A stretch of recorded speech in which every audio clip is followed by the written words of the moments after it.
사람들의 역사가 기록되어 있고 그들은 어떻게 이 세상에서 이 죄악된 세상에서 승리하며 살았는지 그리고 어떻게 천국을 얻게 됐는지 알려주고 있습니다. 하나님의 말씀을 통하여 저희들도 어떻게 사는 것이 바른 것인가 알고 행할 수 있도록 도와주셔서 열심히 수고했으나 헛된 삶을 살지 않게 하여 주시고 짧게 살아도 어떤 시간을 보낸다 할지라도 그 시간이 값진 시간이 되고 하나님 앞에 내게 맡겨진 사명을 감당하는 충성된 삶이 될 수 있도록 역사하여 주시옵소서. 몸된 교회를 통하여 하나님은 오늘도 우리들을 훈련시키고 양육시키며 앞으로 인도하시는데 교회를 통하여 우리가 바르게 삶을 살아갈 수 있도록 하나님 저희들에게 지혜를 더하시고 또 은총을 더하여 주옵소서. 주의 말씀을 듣고자 합니다. 이 시간도 성령 하나님 오셔서 쉽게 말씀하여 주옵소서. 우리 주 예수 그리스도의 이름으로 기도하옵나이다. 아멘. 네, 오늘 시간에는 사도행전 강의 13번째 시간으로서 일곱 집사의 피택과 스데반이라는 제목으로 함께 말씀의 은혜를 나누기로 합니다. 사도행전의 역사는 교회가 확산되어가는 역사입니다. 예루살렘에서 세워진 교회가 사마리아와 그 다음에 안디옥으로 이어져서 나중에는 로마까지 복음이 전파되는 그 과정을 기록하고 있습니다. 그래서 교회가 세워지면 교회는 어떻게 세워지게 되고 그리고 어떻게 세워진 그 교회가 어떻게 성장하게 되었는가 그 사건들을 이렇게 기록하고 있어요. 그래서 오늘날 우리가 교회 생활을 할 때도 이렇게 생활해야 되는 것이구나 라는 사실을 우리에게 가르쳐주고 있죠. 그래서 사도행전의 역사를 통하여 우리는 교회가 앞으로 어떻게 나아가야 할 것인가를 미리 짐작해 볼 수가 있고 내가 지금 무엇을 준비해 나가야 될 것인가를 알 수가 있는 것이죠. 만약에 이러한 기록이 없었다고 한다면 우리는 오늘도 우리도 모르는 일들의 시행착오를 많이 반복해야 될 거예요. 그러나 미리 그 길을 걸어갔던 사람들의 이야기가 있기 때문에 우리는 그분들의 이야기, 그들의 삶을 통하여 내가 지금 어느 시점에 지금 와 있구나, 앞으로 어떻게 가야 되겠구나 이런 사실을 발견할 수 있게 됩니다. 오늘도 이 사도행전의 이야기를 통하여 우리 동탄 명성교회 또 우리가 섬기는 교회가 어떻게 발전해 나가야 하나님께서 양적으로 또 질적으로 성장시켜 주시는가 이런 부분들을 잘 깨달을 수 있게 되기를 바랍니다. 특별히 사도행전의 역사는 1장부터 쭉 이렇게 진행될 때 그 순차적으로 1장 8절에 의거해서 진행이 되죠. 그래서 예루살렘의 복음이 전파되고 그 다음에 사마리아의 전파 1장부터 7장까지는 예루살렘의 복음이 전파된 이야기예요.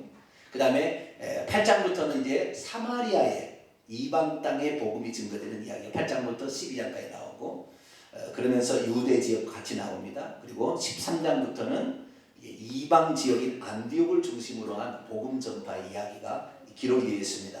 특별히 그래서 오늘 사도행전 6장은 예루살렘 교회, 예루살렘에 있었던 교회의 역사를 기록하고 있는 한 부분입니다. 교회는 어떻게 성장하냐면 두 가지를 통과해야 돼요. 몇 가지를 통과해야 돼요? 두 가지를 통과해야 돼요. 하나는 외적인 시련을 통과해야 되고요. 하나는 내적인 시련을 통과해야 됩니다.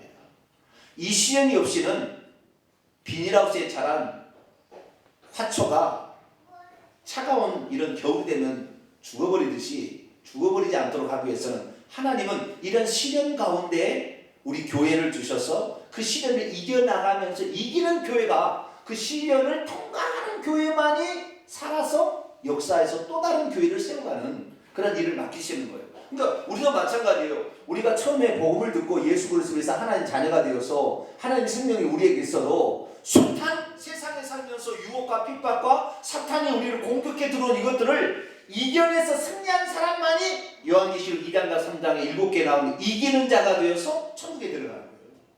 다 들어가는 게 아니라고요.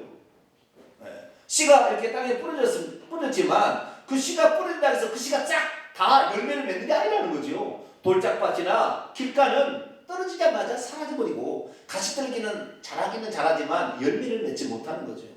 옥토밭이 떨어져서 그게 되는 것처럼 마찬가지예요. 하나님께서 우리에게 모두에게 천국을 주시기를 원해서 우리에게 천국을 다 주시지만 그 천국을 우리가 얻기 위하여 우리가 해야 될 공과가 우리가 통과해야 될 훈련 과정이 있다는 거죠. 이런 훈련 과정을 통과하지 않으면 결단코 우리는 반석에 설 수가 없고 구원을 얻을 수가 없는 것이죠.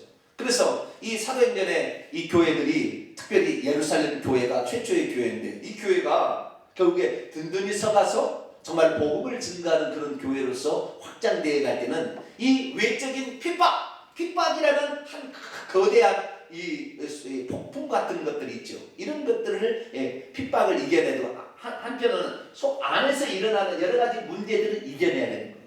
밖에서 일어나는 이런 시련은 대부분 예수 그리스도의 복음을 반대하는 사람들에 의한 공격이죠. 이를테면 핍박입니다.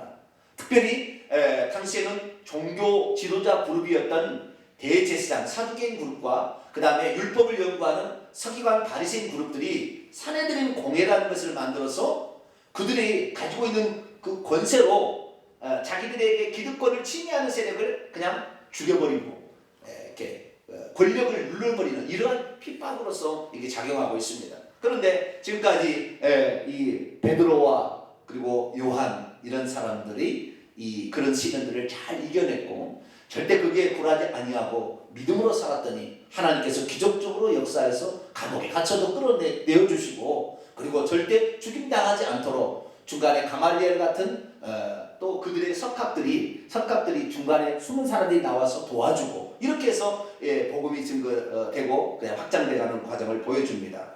그런데 사도행전 5장 6장은 5장 6장에 들어와서는 교회의 내적인 또 하나의 폭풍 시련이 있어요. 시련은 뭐냐면 교회에 들어오는 성도 가운데에 세상적인 욕심으로는 가득 차요. 다시 말해서 사람들에게 칭찬 듣고 사랑받고자 원하는 마음은 있지만 거짓으로 자기를 속여서 교회 안에 침투에 들어와서 교회의 물을 타락시켜버리려고 하는 사람들이 있다는 거죠. 그런 사람들이 교회에 있으면 교회는 나중에 인본주의로 바뀌어져 버립니다. 망하게 됩니다. 사람의 눈치나 살피고 사람에게 칭찬 들을 것만 하고 보이지 않는 하나님 앞에 하는 것은 사라진 거예요. 이게 바로 아나니아와 삽비라 사건이죠. 아나니아와 삽비라는 이 초대교회의 특징, 예루살렘 교회의 가장 큰 특징을 하나 얘기하면 유무상통하는 삶을 살았어요. 그건 무슨 말이냐면 부자들은 하나님께서 나를 부하게 만든 것은 저 약한 자들을 섬기라고 고아와 과부와 객들을 섬기라고 나를 이렇게 부하겠다 생각해서 자신의 재산과 토지와 집을 팔아서 이 교회의 받침으로 말미암아 약한 자들을 구제함으로 모든 이방인들도 참 교회 가면 저렇게 힘들고 어려운 사람들을 도와준다 하면서 세상에서 칭찬을 이렇게 받는 그런 아주 특별한 이런 특징들을 가지고 있었어요. 그러니까 초대교회 성도들이 되려면 어떤 그 하나님 앞에 이렇게 헌신하는 재산을 바치고 헌신하는 사람들이 상당히 그때는 우대를 받는 그런 시대였다는 거죠. 그 중에서 이제 나중에 나온다면 바나바가 그 중에 이제 특별한 사람이었는데 바나바는 그래도 온전히 속까지 다 똑같이 헌신하는 마음으로 자신을 드러내지 아니하고 이렇게 헌신했지만 아나니아와 삽비라는 자기 자신을 드러내기 위해서 다 재산을 가지도 않으면서 다 재산을 갖췄다고 이렇게 가져다 바쳤다고 하면서 거짓말하다가 결국에 하나님 앞에 심판을 받아서 그날 즉사하는 엄청난 일이 벌어졌죠. 그것은 상당히 충격이었고 그것은 성도들에게 상당히 큰 시험거리였어요. 그러나 성도들은 교회는 거룩해야 된다. 따라하십시오. 교회는 거룩해야 된다. 교회는 거룩해야 돼. 교회는 거룩하지 않으면 세상 모임과 똑같은 거예요. 그래서 교회는 거룩해. 우리가 하나님 앞에 하는 거지만 정말 거룩하고 깨끗하게 해야 되겠구나. 다시 한번 마음을 갖게 되고요. 두 번째 또 내적인 시련의 사건이 터지게 되는데 이건 뭐냐면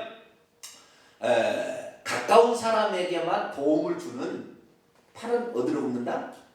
안으로 굽듯이 가까운 사람만 이렇게 혜택을 보고 그 어떤 좀 먼 쪽에 있는 사람들은 혜택을 안 봐서 소홀히 여겨지는 것으로 말미암아 분열과 갈등이 생기게 된 거예요. 이것이 바로 이제 사도행전 6장에 나타나는 구제 사건입니다. 자, 이제 사도행전 6장 넘어갑니다. 6장 1절. 사도행전 6장은 이 구제로 말미암아 교회에 분열과 갈등이 생겼을 때 어떻게 이것을 극복해서 결국에 성장하게 되는가, 이걸 말하고 있는 거예요. 그때 제자가 더 많아졌는데 헬라파 유대인들이 자기의 과부들이 매일의 구제에서 빠지게 되므로, 구제에 빠진다는 것은 구제에 빠졌다는 것이 아니라 구제를 해야 되는데 구제를 해야 될 사람을 안 하고 빠뜨렸다는 말이에요. 아시겠죠? 그러니까 옛날 말이죠. 이 빠졌다는, 빠뜨림으로 이렇게 돼야 되는데 빠짐으로 하니까 물속에 빠지는 것으로 했는데 그게 아니라 빼버렸다는, 그게 아시겠죠? 그 들어가야 되는데 그 사람을 빼버렸다는 거잖아요. 예. 그래서 원문에 의하면은 이것은 구제의 소홀히 여겼기 때문에 그런 말이에요. 빠지게 되므로 히브리파 사람으로 원망하니 12사도가 모든 제자들을 불러 이르되 우리가 하나님의 말씀을 제쳐놓고 접대를 일삼는 것이 마땅하지 아니하다 그랬어요. 자, 여기 보세요. 예수 그리스도께서 이 세상에 오심으로 말미암아 3대 장벽을 철폐하셨어요. 하나는, 첫째는 이방인과 유대인의 장벽을 철폐하셨습니다. 예수님이 이 땅에 오셔서 나는 이스라엘 집에 잃어버린 양을 구원하러 왔다 그랬는데 이스라엘 집에 잃어버린 양들은 예수를 배척했어요. 그리고 오히려 솔로몬에게 여인처럼 이방인, 그 다음에 백부장 같은 사람들은 얼마나 믿음이 좋은지, 백부장은 오시니 마옵소서 말씀만 해도 내 하인이 낫겠습니다, 뭐 이렇게 얘기를 한 거잖아요. 나는 절대 내 자식에게 줄 것을 개들에게는 주지 않는다. 그런데 솔로몬에게는 우리가 개라도 줬사오니 산에서 떨어지는 부스러기라도 줬사오니 내 딸을 고쳐주시라고 이렇게 간절히 그렇게 매달리는 그 자존심을 다 내버려 두고 그 자식을 향하여 간구하는 이방인의 소리를 들으시고, 예수님께서 이 혼인잔치의 비유를 통하여 초대된 자 오라 했더니 아무도 안 오더라. 그래서 길거리에 나가서 다들 데려오라 하심으로 말미암아 이제 유대인과 이방인의 장벽을 철폐하신 거예요. 이게 주님께서 하신 첫 번째. 두 번째는 남자와 여자의 장벽을 철폐하셨어요. 뭘 철폐하셨다고요? 남자와 여자. 성경에 오병이어의 기적으로 말미암아 5,000명을 먹였다. 그런데 그때 5,000명의 앞에가 무슨 수식어가 있어요? 남자의 수가 5,000명이 되어 있다. 남자라고 되어 있다. 여자와 아이들은 빠졌어요. 그러니까 당시 여자들은 그 어떤 사역의 어떤 그 주축적인 인물이 안 됐어요. 당시에 이방인은 더했죠. 이방인들은, 여자는 노예처럼 돈 주고 사고 파는 존재처럼 됐다고요. 그런 상태에서 이 예수 그리스도로 말미암아 남자 여자 할 것 없이 그리스도 안에서는 동일한 형제요, 천국에서 동일한 가족이기 때문에 남녀 차별하지 말라. 예수님께서는 이제 남자 여자를 이렇게 차별을 없애주셨어요. 세 번째는 뭐냐? 교회 내에서도 유대인들 중에서도 헬라파 유대인과 그 다음에 히브리파 유대인들의 차별을 없었어요. 이게 바로 예수님께서 이제 하시는 일이에요. 그런데 이 세 가지 일 중에 세 번째 일이 오늘 터진 거예요. 그것이 이제 골맞다가 드디어 이 사건으로 말미암아 이제 이것이 없어지는, 이게 차별이 있다가 없어지는 사건인데, 이게 뭐냐면 유대인들은 크게 두 종류로 구성되어 있어요. 하나는 예루살렘, 그러니까 유대 땅에 태어나서 유대 땅의 언어인 아람어를 사용하고 유대 땅에서 살아온 사람들, 토종 유대인들, 이를 히브리파 유대인이라고 그러고, 그 다음에 외국에서 태어나서, 저 우리나라 사람이라 미국에서 태어난 사람 있잖아요. 그렇죠? 그냥 한국말을 쓰고 뭐 이렇게 그 나라의 시민권을 가지고 있지만 한국 사람이 있잖아요. 그죠? 그런 사람들은 토종 국민이 아니고, 토종 유대인이 아니고, 뭐라고 해야 되나? 수입은 아니고 그쪽 나라에서 태어나서, 유대 나라에 태어난 것도 아니고, 유대 땅에서 태어난 것도 아니고, 남의 나라 땅에서 태어나서 그 나라 언어인 헬라어를 쓰면서 살고 있지만 하나님의 말씀을, 율법을 지키고 하나님의 백성으로 살고 있는 사람이 있다 이 말이에요. 아시겠죠? 그 사람들은 뭐냐? 헬라파 유대인이라고 해요.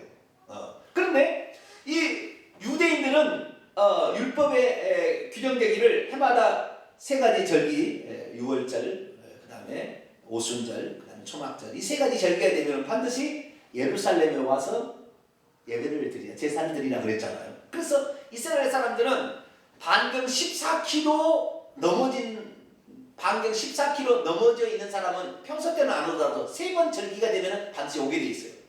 그 안에 사람들은 그게 안에서 살겠지만 14km 넘어지는 데는 3개 절기가 되면 찾아오게 돼 있다 이 말이에요. 그러니까 저기 왜 남의 나라에서 태어나서 우리 살아왔지만 하나님의 말씀을 읽고 하나님 말씀대로 할 일을 행하고 안식일을 지키고 사는 해당에서 그 율법을 지키며 사는 사람들이 절기가 되면 이렇게 오게 돼 있어요. 그 살다가 이 예루살렘에 오게 된 그런 사람들을 디아스포라 유대인이라고 합니다. 무슨 유대인이요? 디아스포라. 디아스포라는 말은 흩어졌다. 흩어져 있으나 다시 돌아온.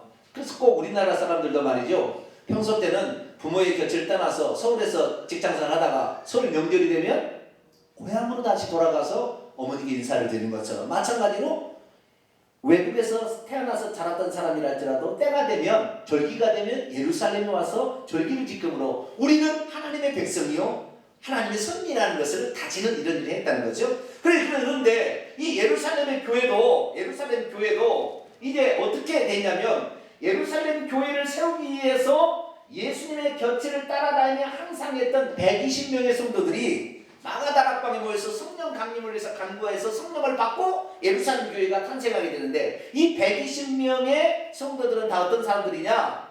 본토베기 유대인, 히브리파 유대인이에요. 히브리 아람어를 쓰면서 그 다음에 거기서 자란 사람들이죠.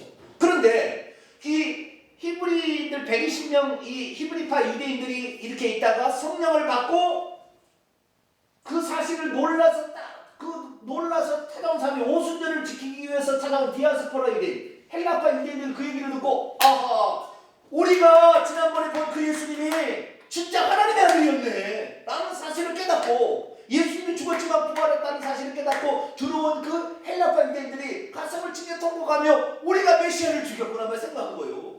그래서 너희들도 회개하여 예수 그리스도를 믿으면 하나님의 자녀가 되고 주의 사랑을 받는다. 베드로의 설교를 듣고 그들도 그러면 모두 예수 믿겠습니다. 그래가지고 이제 헬라파 유대인들, 디아스포라 유대인들도 예수를 믿겠다고 한 거예요. 그래서 예수를 믿는 교회 공동체는 크게 두 파트로 나눠지. 아직 이방인은 안 들어가고 본토베기 히브리파 유대인들이 너로 구성된 예루살렘 교회가 헬라파 유대인들도 들어와서 교회를 형성해 간 거예요. 아시겠죠? 그런데 맨 처음에 교회를 세웠던 그 근간 세력은 120명의 히브리파 유대인들이죠. 그러니까 히브리파 유대인들이 새로 들어온 헬라파 유대인들이 예수를 믿겠다고 들어왔어도 구제를 위해서 돈이나 구제를 하라고 만약에 빵이 10개가 나왔다. 그러면 누구부터 줘요? 네? 히브리파 유대인들 자기 언니 이래 준 거예요. 저기는 모르는 사람이잖아요. 예수 믿긴 믿어도. 네? 저도 그잖아요. 저도 목사지만 여기 성도의 가정에 가도 우리 성도들 가면은 아니 목사님 공짜로 막 하라고 그래. 나는 일부러 돈을 내고 옵니다만 막 공짜. 그런데 남의 성도들이 가서 이만하면 돈 다 내고 와야 돼요. 네. 똑같지 않아요. 똑같지 않다니까. 약간 이렇게 다르다니까. 네? 네? 교회도 마찬가지예요. 교회는 예수님께서 이 얘기를 통해 가르쳐준 것은 뭐냐면 새로운 사람이 얼마나 외롭겠냐. 그들을 절대 소홀히 여기지 마라. 이거예요. 그러니까 우리가 처음부터 교회를 세울 때부터 있었던 사람들이 좀 섭섭한 마음이 드는 건 뭐냐면 목사님 맨날 새로운 사람만 관심을 갖고 그들과 같이 인사만 하고 그들과 밥만 먹는다고 왜 나한테는 기존에 우리는 그걸 뭐라고 그러죠?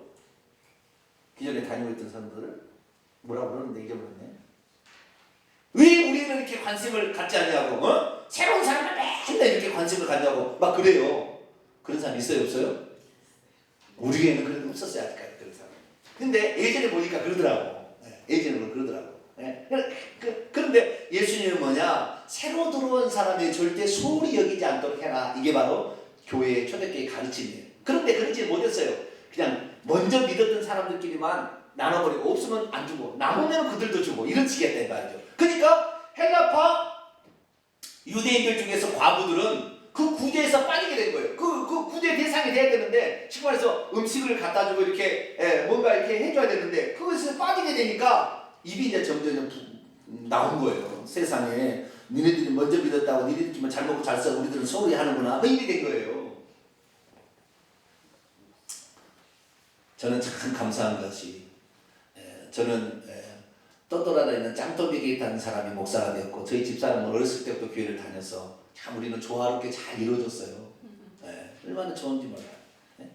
짱돌비처럼 이렇게 들어온 사람은 예? 기존에 어렸을 때부터 신앙생활 쫙 이렇게 올라온 사람들한테 뭐냐면, 너는 뜨뜻미지근해, 뜨뜻 신앙이 좀 그렇더라. 근데 이게 어렸을 때 신앙생활 하는 사람은 너는 너무 이랬다 저랬다 해서 기분 나쁘면 교회도 안 나오고, 뭐 기분 좋으면 교회 나오고, 너희들은 왔다 갔다 하더라, 뭐 이런 식이에요. 서로 간에 뭐 이러는데, 이것이 잘 조화롭게 이루어져야 돼요. 근데 어쨌든 이 초대교회가 그러지 못하는 어려움이 있었다는 거죠. 그러니까 나중에 어떻게 돼요? 기분 나쁜 일이 있었던 거죠. 그런데 이때 교회가 처음에는 120명 시작됐지만 3,000명 회개하고 돌아오고 5,000명 회개하고 돌아오고 막 10,000명이 넘어가게 되니까, 12사도가 그 구제하는 일을, 12사도의 앞에 자기 집을 팔아 바치니까 그것을 돈으로 바꿔와서 그것을 갖다가 음식을 사서 성도들을, 이렇게 가난한 과부들을 도와주는 일을 하다 보니까 12사도는 이방인이 있어요 없어요? 네? 12사도는 이방인이 있어요 없어요? 한 사람도 없죠. 그럼 12사도는 히브리파 유대인입니까? 헬라파 유대인입니까? 히브리파 유대인이다. 그렇죠. 12사도는 히브리파 유대인인데 그 중에서 헬라식 이름을 쓴 사람도 있어요. 빌립이라는 사람, 빌립이라는 사람과 안드레라는 사람은 히브리식 이름을 쓰고 있어요. 예수님 제자들 가운데. 아니 헬라식 이름을 쓰고 있는데 약간 서양물을 먹은 거예요. 이들은 아시겠죠? 약간 서양물을 넣어서, 이 빌립과 안드레는 헬라어에 능통했기 때문에 헬라파 사람들이 복음을 들으러 왔을 때는 이 빌립과 안드레가 가운데 중재를 해줬습니다. 언어 통역을 해준 거예요. 예. 그렇지만 어쨌든 그래도 이름은 그렇게 썼어도 전부 히브리파 유대인들이야. 예수님의 제자들도. 그러니까 예수님의 제자들이 나눠져도 가까운 사람들이 나눠져 보니까 아무래도 헬라파 이것이 소홀히 될 수밖에 없었던 것 같아요. 그런데 너무 사람이 많으니까 그렇겠죠. 너무 사람이 많으니까. 사람이 적으면 잘 될 때 너무 많다 보니까, 이 일에 너무 집중하다 보니까 사도들은 뭘 해야 되냐면, 사도들은 두 가지를 해야 되는 거예요. 주의 종들은 두 가지인데, 하나는 기도하는 일. 뭐예요? 기도 중보 기도하고 기도일을 인도하고 하는 기도하는 일과, 두 번째는 말씀 전하는 일. 뭘 전하는 일? 말씀 전하는 일. 설교를 하고 복음을 전파하고 그 다음에 말씀을 가르치고 양육하는 그래서 기도 사역과 말씀 사역에 주의 종들이, 사도들이 해야 될 일이었어요. 그런데 구제를 하다 보니까 여기 빠졌습니다. 그러니까 거기에 또 신경 쓰고 마음이 아프잖아요. 저 사람이 소문이 되니까. 여기를 막 도와주고 하다 보니까, 정신없다 보니까 말씀과 기도 생활을 못하게 되고 구제 사역에 빠져버리게 된 거예요. 그러면 누구 손해예요? 누구 손해죠? 대답해요. 누구 손해예요? 본인 손해. 성도들 손해죠. 왜? 정말 좋은 말씀, 잘 준비된 말씀을 듣지 못하게 되니까. 그래서 사도들이 고민하다가 결정한 게 있어요. 그게 뭐냐? 리더십을 위임해야 되겠다. 다시 말해서 사도들이 해야 될 일과 그 다음에 행정과 이 구제 같은 이런 봉사 사역을 주관하는 자를 따로 세워서 그들이 감당하도록 이렇게 나눠야 되겠다. 꼭 모세가 혼자 재판하다가 지쳐서 쓰러지니까 그의 장인이 와가지고, 야, 너 혼자 하다가 쓰러지니까 1000부장, 100부장, 50부장 이런 거 100부장, 50부장 세워가지고 그들로 재판을 하게 하고 큰 사건만 네가 해라. 그거가 똑같은 거예요. 그래서 이 사도들이 이러면 안 되겠다. 우리가 본연에 해야 될 일이 있다는 거예요. 본연에 자기가 맡아서 해야 될 일인데, 이것이 아닌 다른 일에 그냥 시달리다가 시험 들게 하지 않으려다가 내가 시험 들게 생겼어. 그건 아니다. 그래가지고 결국에 이제 사람을 뽑아서 그 행정과 봉사의 직무를 감당할 사람을 맡기려고 하는 거예요. 자, 3절입니다. 형제들아, 너희 가운데 그래서 성령과 지혜가 충만하여 칭찬 듣는 사람 7을 택하라. 우리가 이 일을 그들에게 맡겨 위임하고 우리는 오로지 기도하는 일과 말씀을 전하는 사역에만 힘쓰리라. 이렇게 했어요. 여기 보니까 그래서 드디어 이 교회가 적을 때는 모든 것을 다 사도들이 주관해. 지금 목회자 혼자 주관했으나 교회가 점점 숫자가 커지게 되면 이 사역을 목회자 혼자는 다 감당을 안 된다는 거예요. 그래서 이 일을 분담을 해야 된다는 거예요. 리더십을 위임을 해서 이게 일을 나눠야 된다는 거예요. 그래서 이 사도들은 말씀 사역과 기도 사역에 전무하고 그 다음에 사람을 세워서 이 봉사의 일과 구제하는 일과 행정적인 일을 이렇게 하도록 하는 파트를 나눴다는 거예요. 이렇게. 그런데 어떤 사람이 거기에 들어가게 됐냐? 3절 보니까 세 가지 조건을 갖춘 사람을 세웠어요. 그러니까 일꾼도 교회 일꾼도 세울 때 세 가지 조건을 갖춘 사람을 세워야 돼요. 첫째는 뭐냐? 성령이 충만한 사람. 뭐가요? 성령 충만. 성령이 충만하다는 것은 뭘 말하냐면 여기에 성령 충만의 충만은 일시적인 충만이 아니라 장기적인 충만입니다. 다시 말해 인격적인 충만이에요. 다시 말해서 하나님의 말씀으로 어떤 상황이 됐어도 하나님의 말씀으로 성령의 음성을 따라 행하는 인격적으로 훌륭한 사람을 가리키는 거예요. 아시겠죠? 여기서 성령이 충만한 사람은 뭐 예언을 할 줄 알고 막 능력을 행할 줄 이게 아니라 그것보다도 그 사람이 인격적으로 참 훌륭한 사람, 공평하게 일을 집행할 수 있는 그런 사람을 세웠다는 거예요. 그래가지고 첫 번째는 성령이 충만한 사람이고 두 번째는 지혜가 충만한 사람. 이 지혜라는 것은 성령하고 약간 다른. 성령이라는 것은 하나님께서 어떻게 기뻐할 것인가 하는 것이고 지혜는 내가 아는 지식을 배워서 그것을 통해서 얻게 되는 거예요. 그러니까 우리는 성령을 따라갈 거냐 지혜를 행할 것인가 상당해요. 자, 내가 술을 먹은 자리에 갔어요. 성령이 충만한 사람 뭐예요? 술 안 먹어요! 이렇게 돼. 지혜가 충만한 사람 뭐예요? 아, 예, 먹겠습니다. 여기다 집어넣어. 그러면 어디다 넣어요?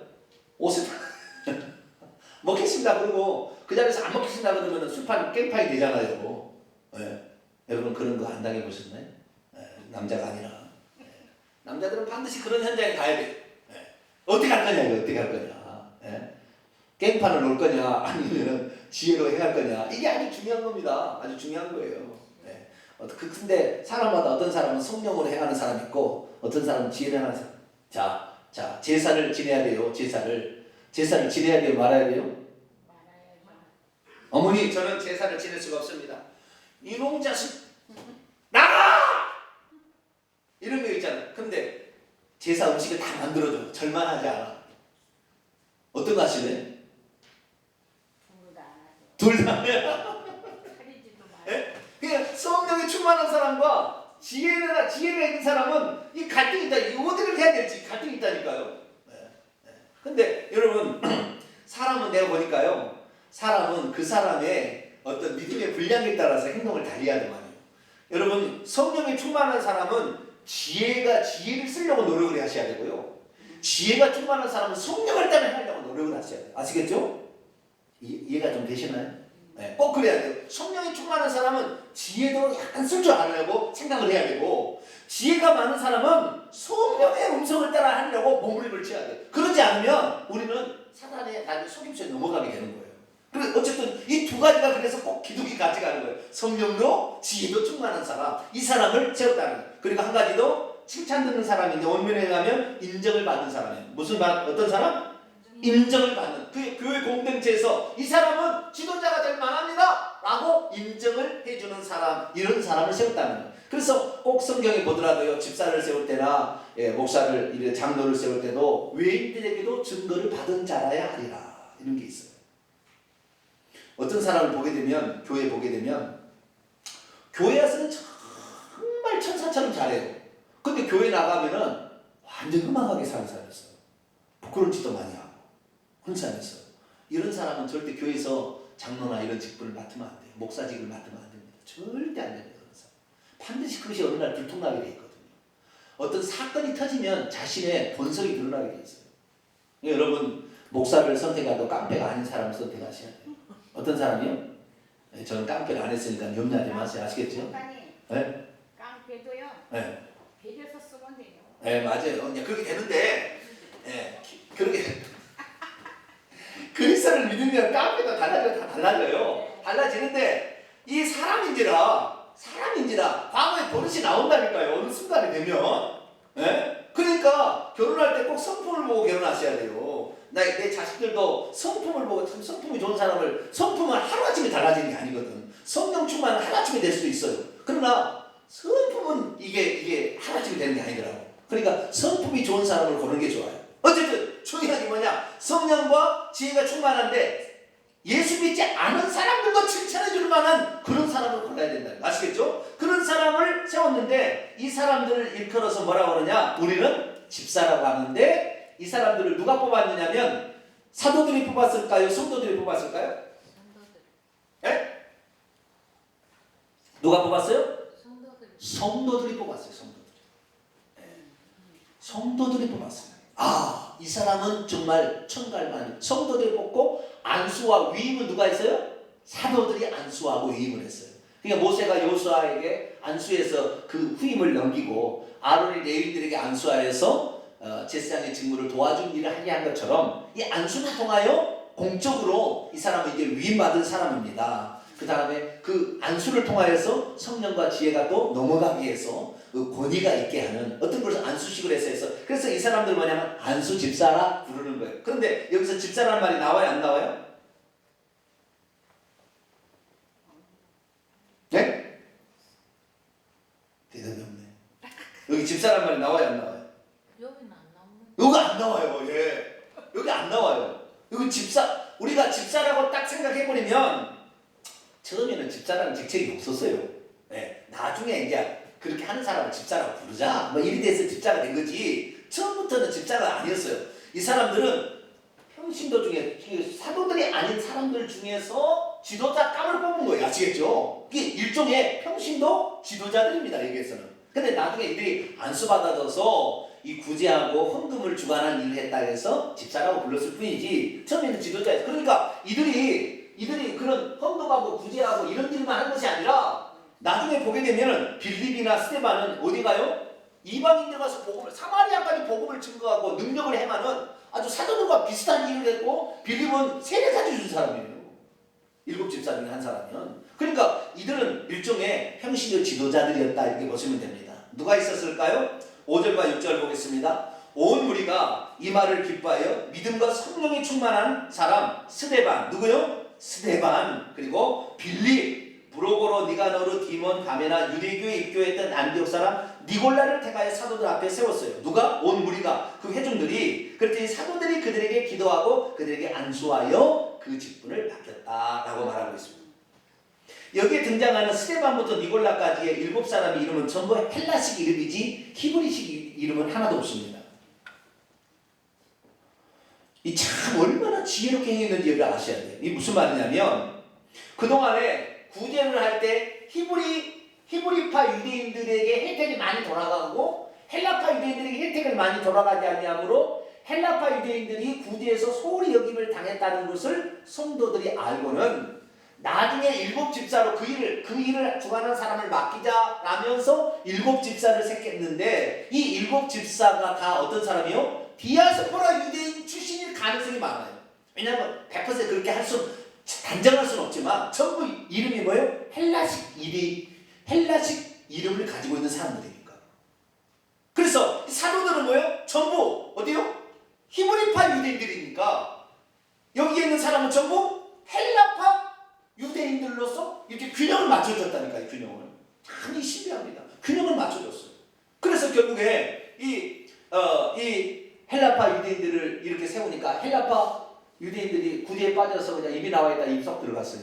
아 세상에 세운 사람들마다 다 우리를 도와줄 사람만 세웠구만. 그리고 분열이 다 상처가 안 물어졌어요. 상처가 다 안 물어졌어요. 그래가지고 초대교회가 이걸로 말미암아 7절 보세요. 하나님의 말씀이 점점 왕성하여 예루살렘의 제자 수가 심히 더 많아지고 허다한 제사장의 무리들도 예수 믿겠다고 달려들어서 함께 예수 믿는 사람이 되었다 이렇게 말합니다. 그래서 참 성령이 충만할 뿐만 아니라 지혜도 잘 써야 돼요. 이 지혜도 잘 써야 돼요. 어떤 사람은 거짓말하지 말라 그 성경 말씀에 따라서요 율법적으로 사는 사람은 절대 거짓말을 못합니다. 근데 여러분 때로는 선의의 거짓말도 할 필요가 있다고요. 내가 하라는 건 아닌데 조장하는 건 아니지만 너무 율법적인 사람은 절대 새벽에 운전을 하는데 그냥 아무도 차가 없어도 교통신호를 지키고 있는 바보가 아니구나. 자, 그런 사람이 있어. 내가 지금 새벽 때 지각하게 생겼는데 뭐야? 질서를 지키겠다고 교통신호등을 지키고 이 사람은 율법적인 사람이야. 이 사람은 규정을 무조건 지켜야 돼. 우리는 아니 교통신호등이 먼저 있었어요? 예배드리는 것이 먼저 있었어요? 예배. 예배가 먼저 있었어요. 그런데 사람이 많아서 이게 막 부딪힐 것 같으니까 신호등을 만들어서 제재를 한 거 아닙니까? 그죠? 예? 그러니까 예? 운전을 하더라도 말이죠. 내가 조장한 거 아닙니다. 조장하다니 마세요. 율법주의적인 사고를 갖게 해야 나라 이 말이에요. 아시겠죠? 지혜를 쓸 필요 있다니까 지혜도요. 때로는 너무 고리탑을 해가지고 그냥 귀덕이 탁 음매가지고 수험도 못 쉬게 만드는 사람이 있어요. 아 그런 사람하고는요 하나도 못 살아요. 네?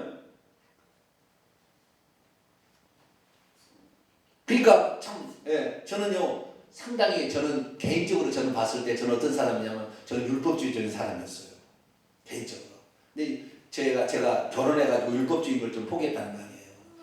네. 왜냐하면은 딱 집에 딱 들어오면요 신발은 딱 정리가 돼야 돼. 이리 되면은 이거 아니야. 신발을 딱 제자리에 딱 벗어놔야 돼. 그런데 우리 식구 중에 대부분 식구들은 신발을 정리 안 해. 그냥 이렇게 가는 거 올라가는 거예요. 그러면 항상 내가 속상하니까 이 신발을 이렇게 정리를 안 하고 들어가지. 그래가지고 신발을 맨날 정리하면 나만 고생이 돼 나중에. 에이 버려두자. 화장실 들어가서 치약을 딱 땄는데 가운데를 푹 짰어. 아니 왜 가운데를 푹 짜냐고 밑에서부터 짜야지. 네? 그 시기다 한 가족에서도 그게 나와요. 그러니까 내가 물어봤어요. 왜 가운데 짜냐? 가운데서도 짜는 거 빨리 짜니까 짜면 된다는 거예요. 근데 저는 율법주의적인 생각이 아니야 밑에서부터 차근차근 해나가야지. 왜 양말을 볼때 확 뒤집어서 버리냐? 너 빨 사람을 생각해서 정확히 제대로 벗어서 놔둬야지. 이거 뒤집어서 버리려면 또 빠른 사람 얼마나 더 힘들어. 그죠? 이게 율법주의적인 사고의 같은 사람. 그런데 너무 거기에 매여있지는 말아요. 너무 매여있지 말아요. 그러면요 분열이 생겨요. 분열이 생긴다니까. 너는 다른 놈, 나는 나쁜 놈, 너는 잘한 놈, 나는 못한 이런 식의 분열이 생기니까 그럴 수 있다 이렇게 봐야지. 아시겠죠? 따라서 해봅시다. 천국 가고 지옥 가는 일이 아니면 그럴 수 있구나. 어때요? 그럴 수 있구나. 이게 봐주세요. 아시겠죠? 이게 지혜다. 이게 삶의 지혜야. 자기만 고생한다니까요. 자기만. 그 지혜가 없으면 자기만 고생한다. 혼자만 나중에 뚱하다가 안 걸려요. 그러니까 그냥 적당히 이렇게 해야 돼. 자 우리가 이 성령과 지혜와 그러면서 사람들이 칭찬 있는 사람들인데 헬라파 유대인 중에서 평신도 지도자들을 세워서 일을 맡김으로 교회가 상처와 시험이 사라지고 평온하니까 교회가 성장하더라. 할렐루야. 외적인 시련도 이겨야 되겠지만 내적인 분열과 갈등 그리고 거짓 것이 막 들어올 때 이것이 성령으로 말미암아 없어지게 되고 그 다음에 조화롭게 될 때 교회는 성장하더라는 것입니다. 저희 교회도 이제는 여전도 회장이나 또 여러 사람들이 척척 알아서 잘해주면 좋을 것 같아요. 할렐루야. 대답을 안 하네요. 할렐루야. 네. 목사님이 일을 열심히 하세요. 우리가 이거 할 테니까 이건 저희들에게 맡겨주세요. 뭐 이게 돼야 교회가 성장하지. 죽을 때까지 목사가 그냥 모든 걸 주관하고 있으면 돼요? 안 돼요? 안 돼요. 안 되잖아요. 성경에 그죠? 네. 사모가 죽을 때까지 뭐 신경 쓰면 안 돼. 그러니까 사모님은 기도해 주세요. 사모님 이렇게 돼야 됩니다. 아시겠죠? 네. 일이 될 수 있도록 교회가 그렇게 발전할 수 있게 되길 바랍니다. 자 이제 8절부터 15절까지는 그 중에 한 사람이었던 스데반이 복음을 전하러 가는데 누구에게 복음을 전하는가 볼까요? 자 8절 9절 읽습니다. 시작. 스데반이 은혜와 권능에 충만하여 큰 기사와 표적을 민간에게 행하니 이른바 자유민들 즉 구레네인, 알렉산드리아인, 길리기아와 아시아에서 온 사람들이 회당에서 어떤 자들이 일어나 스데반과 더불어 논쟁할세. 스데반은 헬라파 유대인이라고 했어요? 히브리파 유대인이라고 했어요? 헬라파. 스테파노스란 말은 멸류관이라는 뜻입니다. 승리관이라는 뜻이에요. 스테파노스에서 왔어요. 네. 그런데 이 스데반이라는 사람이 은혜와 권능이 충만하여 큰 기사와 표적되게 했어요. 사람만 행한 게 아니라 이렇게 행했어요. 그러면서 그가 복음을 전하러 갔는데 누구에게 전하러 갔냐면 자유민들, 다시 말해서 자유롭게 여행할 수 있는 이런 사람들인데 그런 사람들이 어떤 구레네는 아프리카의 북부에 있는 거예요. 그 다음에 알렉산드르도 아프리카에 있는 것이고 길리기아 아시아는 이 소아시아 지역에 길리기아는 소아시아의 수도입니다. 길리기아에서 사도 바울이 탄생한 곳이잖아요. 길리기아 아시아의 사람들이 회당. 여기를 보세요. 당시에 예루살렘에도 회당을 지었어요. 회당은 포로로 잡혀가지고 예루살렘에 와서 성전도 파괴돼 버리니까 어떻게 제사를 드릴 수 없으니까 회당을 지어서 거기서 율법을 가르치고 교육장소로서 각 지역에 회당을 지은 거예요. 아시겠죠? 그래서 회당을 지었는데 이들이 예루살렘에 와서 제사를 지내려고 하면 자기 나라 언어밖에 모르고 오는 사람이 있다 이 말이에요. 그러면 여기서 예배를 드리는데 자기 나라 언어가 아닌 예배를 드리면 예배가 드려지겠어요? 안 드려지겠어요? 안 드려지니까 예루살렘에도 자기 나라 말을 쓰는 사람들이 주로 다니는 회당을 정해놓은 거예요. 아시겠죠? 그래서 회당이 몇 개 있었냐? 한 480개 있었다고 예루살렘에 당시에. 그래서 480개가 되는 게 구레네인들이 많이 모이는 회당으로 가는 거예요. 왜? 거기서는 구레네 언어로 설교를 해주니까. 아시겠죠? 예루살렘에 많은 회당들이 있는데 어떤 데는 또 알렉산드리아인이 또 많이 가는 회당이 있어. 네?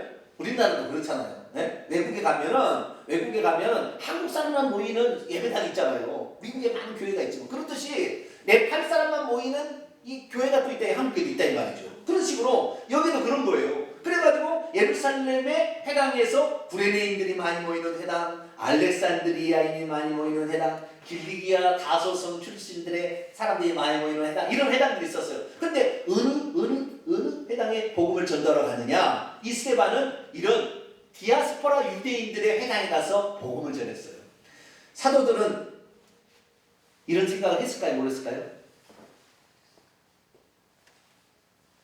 사도들은 이런 생각을 못했어요. 사도들은 아무도 이런 거 안 했어요. 사도들은 히브리파 유대인이거든요. 히브리인들에게만 복음을 전해도 지금 못 전했는데 어디 헬라파가 전하지 이 생각했어요. 그런데 평신도 지도자들을 세울 때 헬라파 유대인들을 세우니까 그들이 헬라어를 사용하는 사람들에 가서 복음을 전하는 거예요. 여러분 공부를 많이 하세요. 어떤 사람은 나는 공부를 안 해도 믿음만 있으면 된다. 물론 믿음만 있어도 되긴 되겠죠. 그러나 자기가 세상적으로 쉽게 말해서 내가요 짜증꾸러기 일을 하는데 저 경찰서장 전도할 수 있겠어요? 어려워요. 경찰서장 그 다음 의사들 모이는 그 그룹에 들어가려면 많이 배워야 들어간다니까요. 그래 그들도 전도할 수 있는 거 아니에요. 그러니까 이 자기가 어떤 것을 능력을 가지고 있느냐에 따라서 그런 대상을 전도할 수가 있는 거예요. 그러니까 기왕이면 지혜를 써야 된다니까. 성령만 충만할 것이 아니라 지혜도 세상 한 번 더 배워야 돼요. 그래서 그걸 돼야만이 할 수 있어요. 스데반이 가서 드디어 이방인 헬라인들이 모이는 회당에 가서 복음을 전해요. 유대인들만 모이는 회당에는 사도들이 갔다 왔다면 헬라인들이 모이는 회당에 스데반이나 이런 7 집사가 가서 복음을 전했다는 거 아니에요. 얼마나 복음을 잘 전하는지. 10절 스데반이 지혜와 성령으로 말함을 그들이 능히 당해내지를 못했대요. 그러자 이 예수님의 12 제자와 그리고 이 평신도 7 지도자들을 싫어하는 종교 지도자들이 누구예요? 서기관과 바리새인이나 사두개인들이 싫어해서 백성들을 매수하여 이 스데반을 없이하고자 했어요. 그래서 매수하여 말하게 하되 이 사람이 모세와 하나님을 모독하는 말을 하는 것을 우리가 들었다. 그리고 백성과 장로와 서기관들을 충동시켜서 그들을 붙잡아가지고 사내들인 공회까지 가서 재판을 또 연 거예요. 꼭 사도들을 하듯이. 그리고 13절에 거짓 증인들을 똑같이 거짓 증인들을 세워서 이르되 이 사람이 이 거룩한 것과 율법을 거슬러 말하기를 마지 아니하는도다. 그의 말에 의하면 나사렛 예수가 이 성전을 헐어버리고 모세가 우리에게 주인하여 준 규례를 변경할 것이다 라고 함을 우리가 들었다고 거짓 고소를 하니까 15절에 공회 중에 앉은 사람이 다 스데반을 주목하여 보았어요. 그런데 그 스데반의 얼굴은 무엇과 같더라? 천사의 것. 여러분 진리의 말을 하면 얼굴에서 빛이 납니다. 거짓을 말하면 어딘가에 뭔가요? 쭈그러들어요. 스데반은 거기서 그렇게 말하면 어떻게 될 것을 짐작을 했을까요? 알았을까요? 사도들은 못 죽였지만 평신도 죽일 수 있잖아요. 나중에 죽임 당합니다. 알았어요. 위험하다는 걸 알았어요. 그러나 여러분 진리의 말씀은 담대히 선포할 줄 알아야 됩니다. 할렐루야. 어떤 상황이 왔어도 내가 진리를 붙들고 있으면요 두렵지 않아요. 두렵지 않아요. 그냥 담대히 할 수 있어요. 그 얼굴을 보니까 천사의 얼굴이더라. 여러분 복음을 증거할 때 우리가 제대로 진리를 잘 파악하고 있으면요 어떤 상황에도 두렵지 않아요. 네. 이 지금 아프리카 이 얘기하고 마칠게요. 아프리카에 무슨 바이러스가 창궐해요? 네? 에볼라인가 어른볼라인가? 에볼라, 어른볼라 바쁘죠? 에볼라 바이러스가 아주 창궐해가지고 있는데 지금 전도하러 안 간대요. 아프리카에는. 왜 안 가요? 에볼라 원래 죽일 것 같으니까. 에? 에볼라. 여러분, 내가 하나님 앞에 제대로 서 있으면 에볼라가 무서워요? 어른볼라가 무서워요? 에? 무서울 게 없어요, 그죠? 에. 내가 제대로 믿음을 가지면 그게 두려울 게 아니지 뭐. 에. 에볼라 바이러스 있는 두려울 게 아니지. 우리는 복음을 제대로 알고 주님을 제대로 아는 사람은 담대해집니다. 우리는 담대히 복음을 증거하는 복된 성도가 되기를 축원합니다. 기도하겠습니다. 거룩하신 아버지 하나님, 예루살렘 교회에 내적인 시련이 있었습니다. 거짓 것을 추구하는 사람이 있었고